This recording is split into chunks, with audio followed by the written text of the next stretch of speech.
Hi, good afternoon. Welcome. Is this working? Yay! Well, welcome to the Nobel Conference Sleep Unraveled and to our breakout sessions. I'm really honored to be here with you today. And if I weren't with you here today, I'd be at one of the many other great breakout sessions, including the one next door. But I'll stay present here. My name is Peg O'Connor. I'm professor of philosophy, and I'm also the Raymond and Florence Sponberg Professor of Ethics. So some of you might be wondering, well, what is she doing up here talking about substances and sleep? Who does she think she is? I identify as a recovering alcoholic. I've been in recovery for a good long time. And for about the last 12 years, a lot of my research has focused on addiction, treatment, recovery, and also on trauma, particularly childhood trauma. So this conference brings together a lot of themes for me. And I'm sure it is for you. Our first two talks were wonderful. So after hearing those two talks, I had to run back to my office because I wanted to update some of what I was going to say because I've already learned so much. There are handouts still floating around somewhere, hopefully, and you can find them. So I was asked to do this. I chaired the Nobel Conference 51, I think it was, on addiction.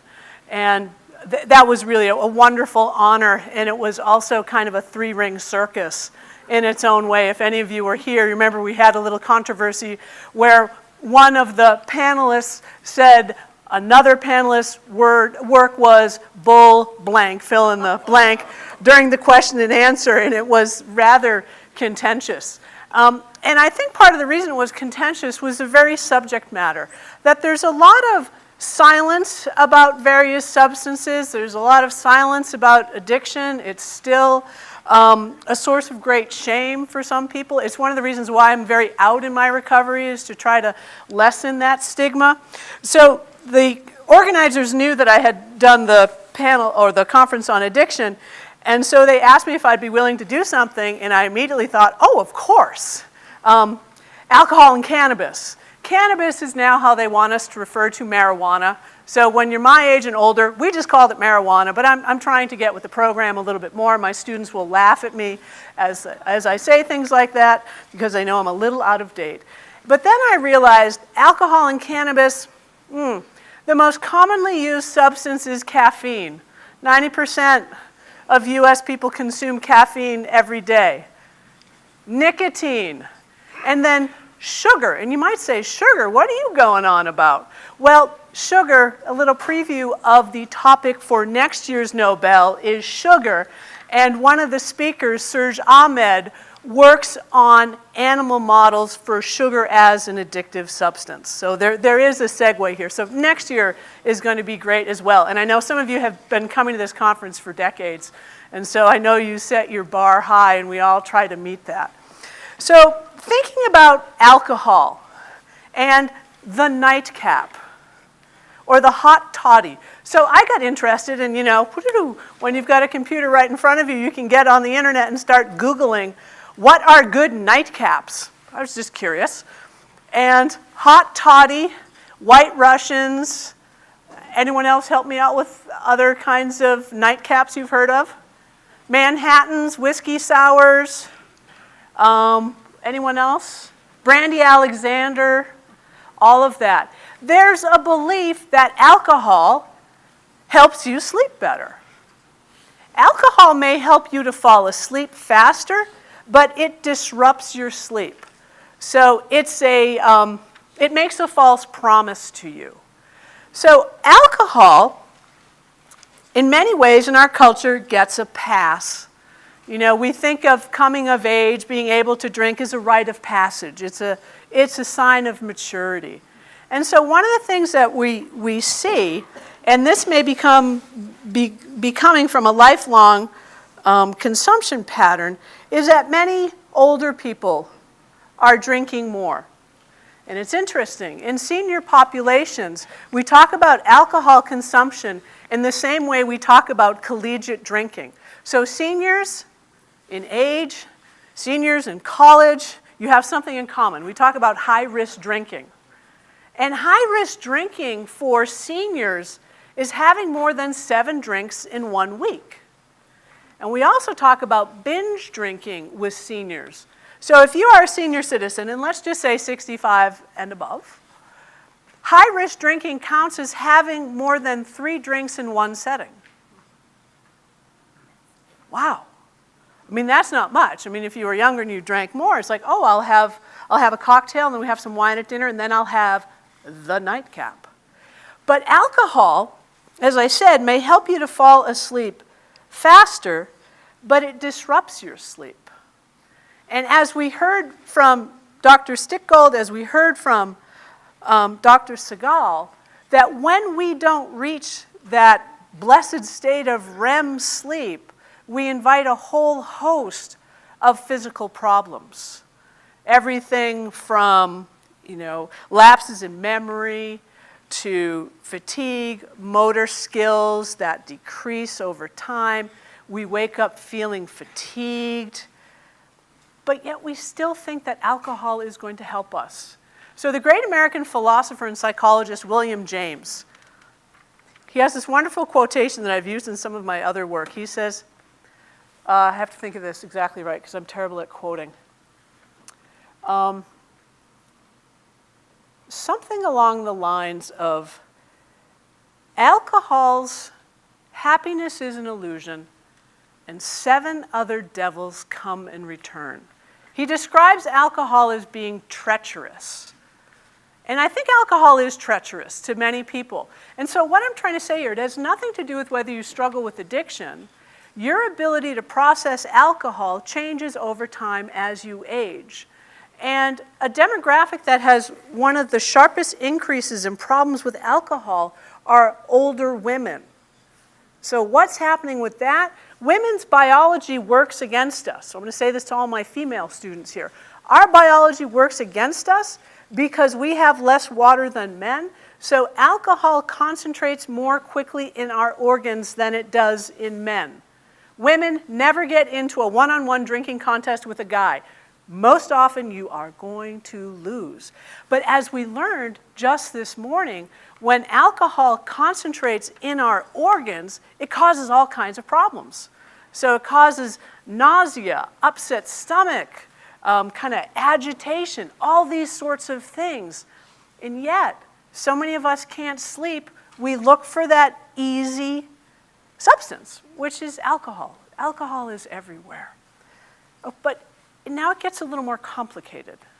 So, as many of you know, how we think about marijuana, cannabis, has changed so much since the 1970s when it was Richard Nixon who first waged the war on drugs. And then Ronald Reagan came along in the 1980s and really supercharged that war on drugs. And marijuana was regarded as dangerous as any kind of psychedelic drugs. It was put in the federal classification system as a Schedule I, that it is highly dangerous because it is subject to abuse and dependence, and it's seen to have absolutely no medical value. So one of the things that happened as a consequence of that was that it was really impossible to do any research on marijuana or cannabis products. Virtually none. There was one university that could grow marijuana for all research done by the US government, and that was in Mississippi. And now we've really changed it. There are 7 places that may now legally grow marijuana for federal study. I mean, that's just mind-boggling. What we have happening now is that the states, many states, 24 states, have legalized recreational marijuana and or medical marijuana. But because there's been so little research on marijuana, we really don't have a sense of the effects that it has. So anecdotal evidence is, well, Betty, I'm going to pick on Betty. Betty told me that she's had good results using this, and then Kate and Hope and Camille tell me. People went to their state legislatures and they talked about how cannabis products have helped them, particularly with chronic pain. So medical marijuana kind of led the charge. And there are some more reliable studies that show that, yes, cannabis products can help with certain chronic pain conditions. Yay, that is great, that is wonderful. But then many states decided, well, let's make it recreational. And there's a whole funny story of how actually CBD being approved. CBD is the non-psychoactive component of marijuana. How that got approved in the Farm Bill from 2018, it was Mitch McConnell, who was the leader of the Senate, didn't understand there's a difference between different forms of CBD and THC, and what comes from hemp is the lighter, less potent form, and they legalized that. And before you could say cannabis, you had all these edibles rolling off the conveyor belt, like the I Love Lucy episode when she's in the candy factory. That's what was happening. So suddenly there are all these cannabis products available, but there's no studies about CBD is the non-psychoactive component, THC is the psychoactive component. There aren't really good studies about how these two affect sleep quality. But because cannabis products are now being regulated primarily on the states, so within the United States, it's a patchwork, it's a quilt of what's legal here isn't legal there. And cannabis products have become so much more potent than they were when I was in, okay, I shouldn't say when I was in high school smoking pot, but when I was in high school smoking pot, when I was in college smoking pot, so much more potent that some of the products, the cartridges, the liquid forms of THC, liquid forms of cannabis are 95% THC. So back in the day when I was smoking a joint, oh my gosh, who was the politician who said, no, I never smoked, and the other one said I inhaled? I think it was Bill Clinton and Al Gore. It is so much more potent. The THC content in a marijuana cigarette and a doobie was no more than 7 or 8% compared to 95%. And so what we know with any drug is that dosage really matters significantly. And I'm guilty of this. If I've got a pain, I think, oh, it says I should take 2 Advil, I'll take 4. And what we're finding with CBD products that are distributed in all these shops where there's no training, you know, the licensure requirements are so light that there's no sort of good healthcare dispensing of good information. So you walk into a CBD shop and you say, I have trouble sleeping. And the very nice person working there might say, well, we've had good luck with this product here. You know, take 1 gummy before bed and Bob's your uncle, it should be good. Well, cannabis, its effects really differ depending upon how you ingest it. So if you're chewing an edible, it's going to take 30 to 60 minutes for it to kick in. Versus if you are vaping or smoking, because it's entering your system so much quickly, the effects are more immediate. So cannabis, what we're finding, cannabis disrupts sleep in the same way alcohol does in some ways. It may help someone to fall asleep more quickly, but it disrupts the good sleep that comes later. And the studies that are emerging says that CBD may be effective at much lower dosages than what people are taking. So go back to, Peg takes 4 Advil when 2 would suffice. So when you double something, it isn't that you get double the benefits, you may actually start getting a boomerang effect or something like that. With too much THC, THC can fundamentally affect your dreams. And having just come from the morning talks, when we learn about the importance of dreams, that dreaming is that time in that REM sleep where it isn't that we're getting particular answers, but we're seeing possibilities. It's when our rational, logical mind is decentered and possibilities can proliferate. So cannabis can affect your sleep in very, very bad kinds of ways. But it may help if you have chronic pain. It may help, they find, if you have restless leg syndrome. So if any of you have that, sometimes you feel like you're just vibrating in bed, like your legs are going. That's going to keep you awake. So that's one thing to think about. But now here's what we find. We find that people are spiking and then needing to unwind.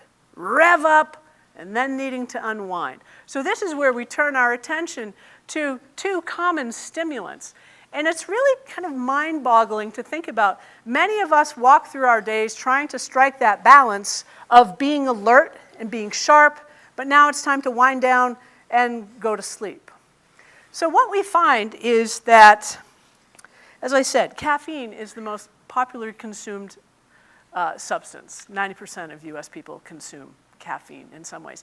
Caffeine, hands down, is a stimulant. It winds you up. So if you have a poor night's sleep and you wake up, you stumble out of bed, and you say, the first thing I need is my coffee. I can't do anything without my coffee. And I think we also live in a coffee culture. And I think there's also something of a kind of caffeine Olympics that's happening with our younger kids, which I think is really dangerous. Tell me if I'm wrong. You can always correct me. My students can always correct me. So we see young people ingesting enormous amounts of caffeine that are 8 to 10 times the recommended daily allowance for young people. So what they say is that adolescents, let's say up to the age of 17 or 18, should really have no more than 100 milligrams of caffeine in the day. And that's like a good mug of coffee. That's a good sized mug. It's not the delicate teacup, nor is it, go to Dunkin' Donuts and get one of those, colossal towers of caffeine. It's a nice mug of caffeine, one of those per day. And I was just talking to a friend who was talking about the ways in which having a coffee shop in a high school, bad mistake. But coffee shops are appearing in high schools. So adolescents should have the equivalent of 1 cup of coffee per day. Those energy drinks, anybody have any idea how much caffeine is in one of those energy drinks? In the back, please. 200 milligrams. And I was just talking to a 13-year-old friend who comes to the dog park sometimes, and she said, 8th grade, she said, I know some kids in my school who are having, 4, 5, 6 of those a day. Hello. So as we heard this morning about the importance of sleep for development, for learning, we really need to ask ourselves, what are we doing to our young people to allow all this caffeine in the sugary drinks, in the coffee drinks, in the special, I guess you can buy, I'd say bubbly water, seltzer, that has caffeine in it now too. So we can get our caffeine fixes wherever we want. So let's imagine you're someone, and adults, you should get about 300 milligrams per day. So do the math on that. 3 or 4 cups of coffee a day. But imagine you are someone who's had to spike up really hard because you did not get a good night's sleep. So suddenly you're still really, really alert because caffeine stays in your system. It's half-life, so that's half the amount of time it takes to clear it out of your system, half of it.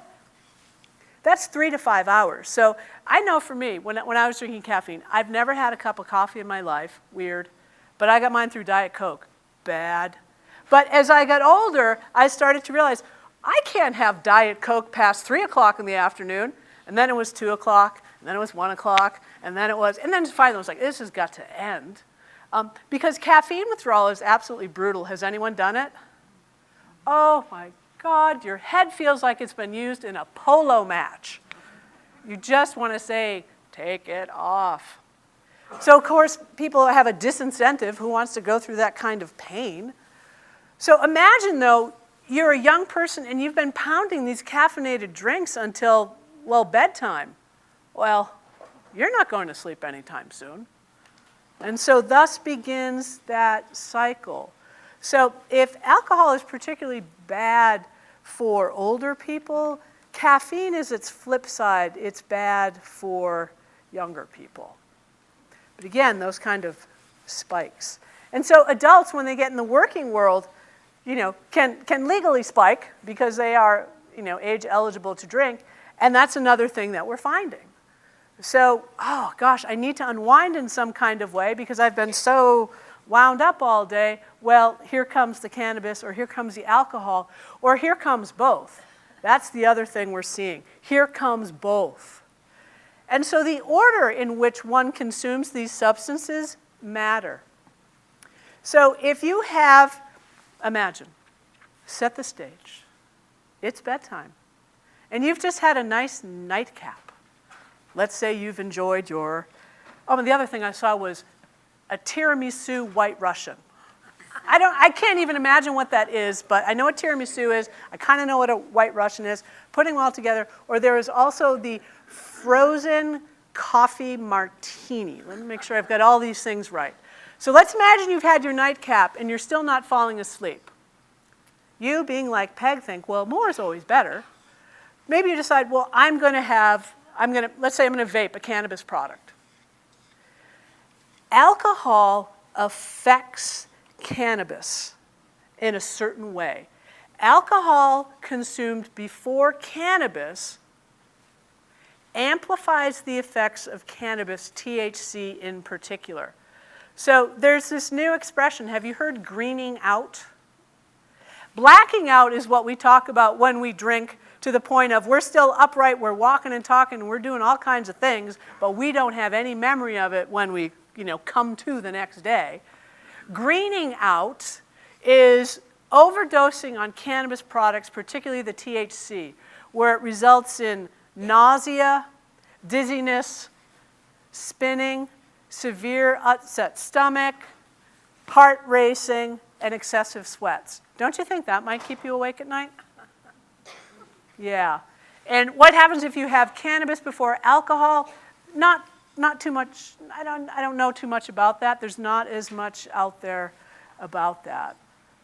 Okay, so now do we see how we've got these cycles going? Okay, now let's add on another great substance, nicotine. So if any of you were here at the Nobel Conference on Addiction, Denise Kandel, many of whom would argue she's the one who came up with the gateway drug hypothesis. Is there a particular drug that maybe is, never mind gateway, the on-ramp to using other drugs? And Denise Kandel said it's probably nicotine. So a lot of young people start using, and those of us who are older think about when we were young, our using is oftentimes determined by opportunity.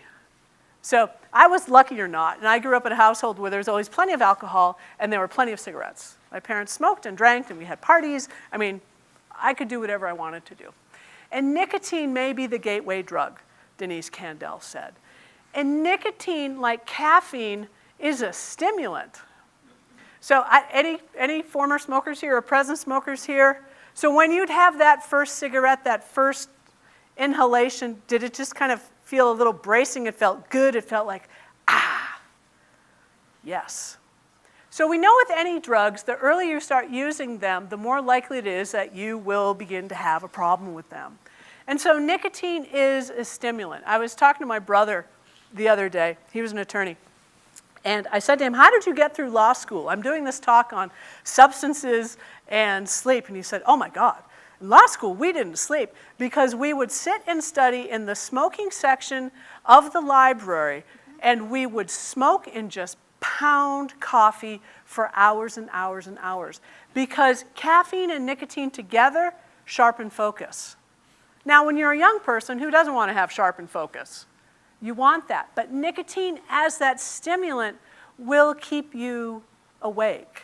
So people who are hardcore smokers, and my mother was one of them, she would wake up in the middle of the night because she'd have to smoke. She had to smoke. And that would keep her awake because it's a stimulant. It kept her from moving through the stages of sleep to that deep REM sleep. So these things become vicious. They start to have these rebounding and these boomeranging effects. And then the final substance is sugar. And you might think, oh, you're sneaking something in on us here. Sugar is not a drug, and you're mentally wagging your finger at me. Yeah, we're starting to see some really interesting studies about sugar and sugar cravings. So alcohol has a lot of sugars in it.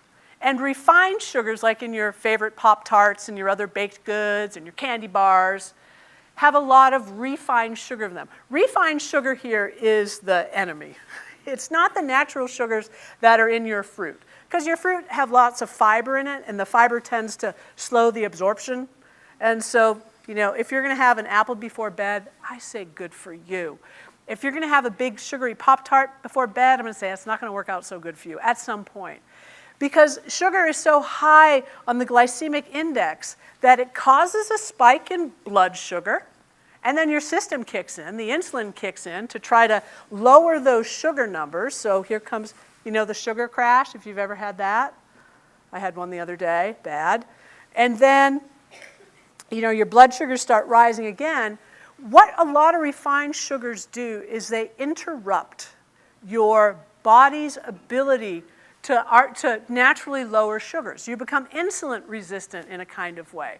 So when, in the talk this morning, when he said people who go without sleep for, was it 5 days, or get so few hours of sleep over 5 days, they become almost like pre-diabetic. When you are consuming massive amounts of sugar, your body becomes insulin resistant.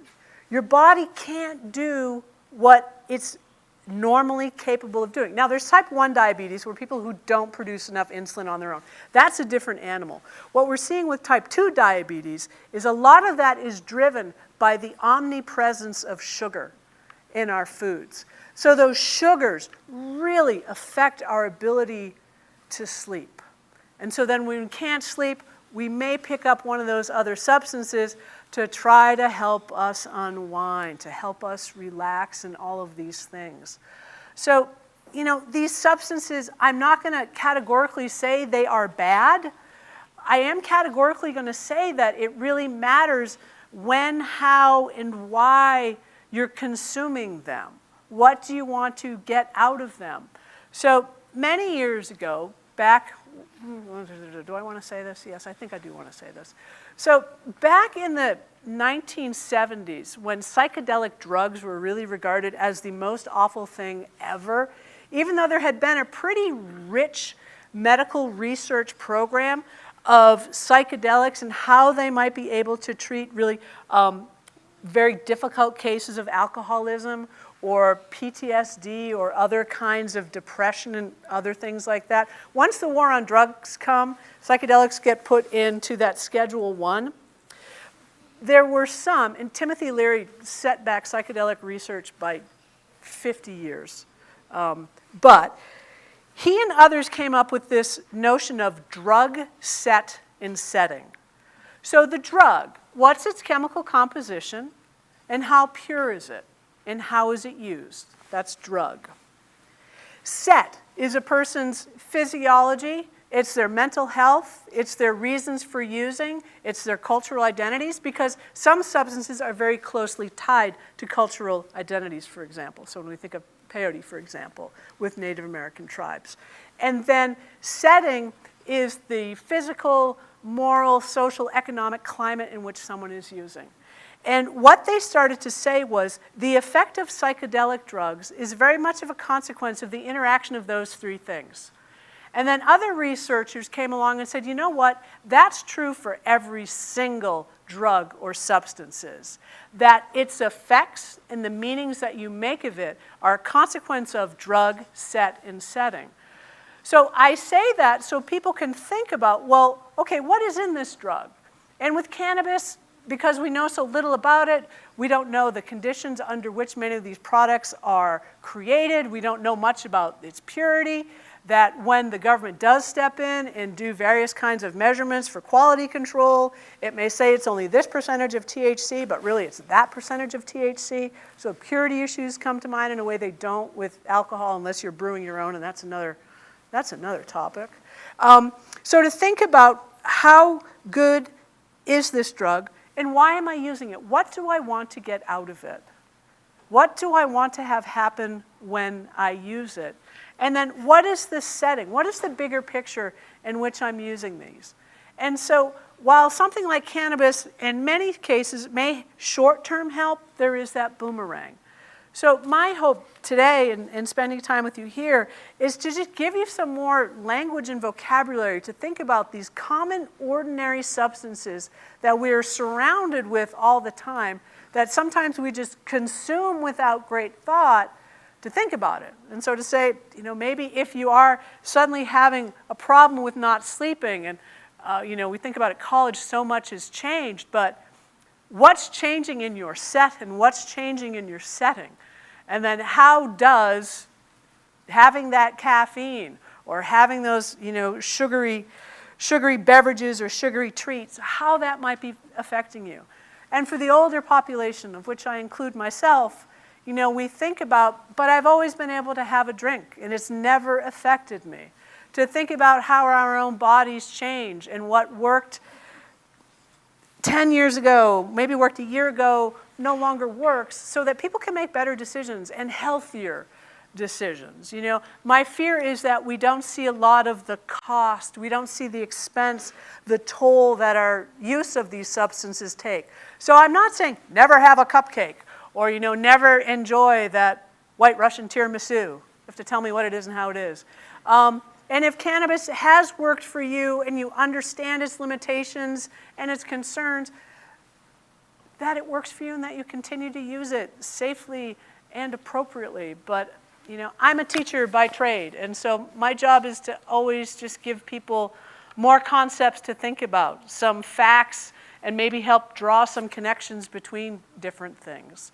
So that's the formal part of my presentation. Happy to take questions or have conversation. I also want to be mindful of time. So I think it's about 1:20. And I think the next session starts at 1:30.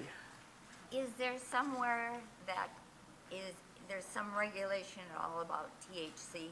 And do they have to define it? So THC, so the question is, are there some legal regulations about THC? Everything should be appropriately labeled. You should be able to know when you go into a dispensary what you're buying.